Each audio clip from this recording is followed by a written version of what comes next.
PO 2006.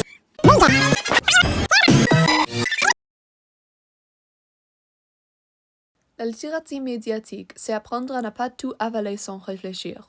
Quand tu regardes une vidéo, lis un article ou tombes sur une pub, c'est se poser des questions. Qui l'a fait? Dans quel but? Est-ce que c'est fiable? C'est passer d'un regard passif à une vraie curiosité. À l'école, on s'y met doucement. On compare des sources, on déconstruit un film ou un reportage pour voir comment l'info est racontée et pourquoi. Dans la vie de tous les jours, ça change tout.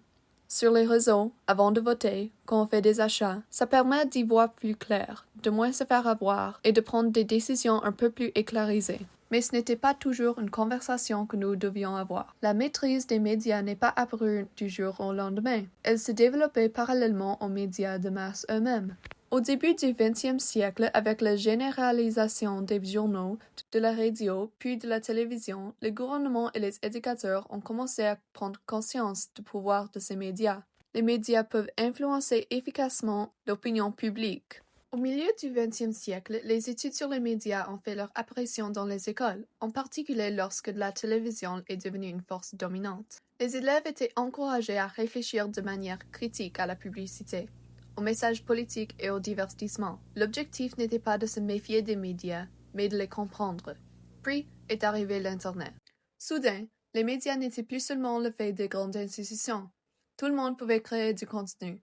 Les blogs, les forums, YouTube et finalement, les réseaux sociaux ont transformé les audiences en participants. L'éducation aux médias s'est élargie pour inclure l'éducation au numérique, c'est-à-dire la compréhension des algorithmes, des sources en ligne et de la permanence des empreintes numériques. Ironiquement, à mesure que l'accès à l'information s'est amélioré, le besoin d'éducation aux médias est devenu encore plus grand. Bien qu'il soit plus nécessaire que jamais, beaucoup affirment que la maîtrise des médias est en déclin. La rapidité joue un rôle considérable. Aujourd'hui, les contenus sont conçus pour être consommés instantanés. Il a peu d'intérêt à ralentir, à vérifier les faits ou à réfléchir lorsque le prochain message n'est qu'à un clic. Les réactions émotionnelles sont récompensées par des likes et des partages. Les algorithmes ne privilégient pas l'exactitude, ils privilègent l'engagement.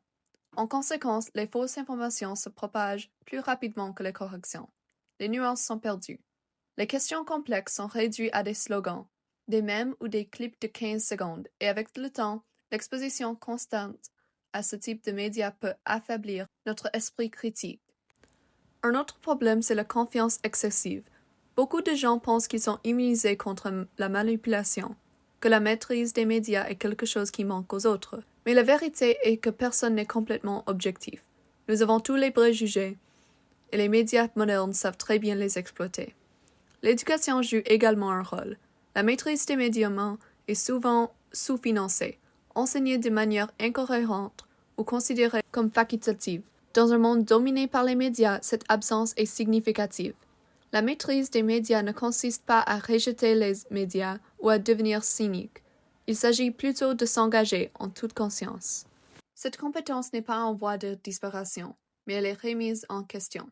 Sa survie dépendra de la volonté des gens de prendre le temps de réfléchir, de poser des questions et d'assumer la responsabilité de ce qu'ils consomment et partagent. À une époque où l'information est omniprésente, la comprendre est peut-être la compétence la plus puissante dont nous disposons, car l'avenir de l'éducation aux médias ne concerne pas seulement les créateurs de médias, il nous concerne tous.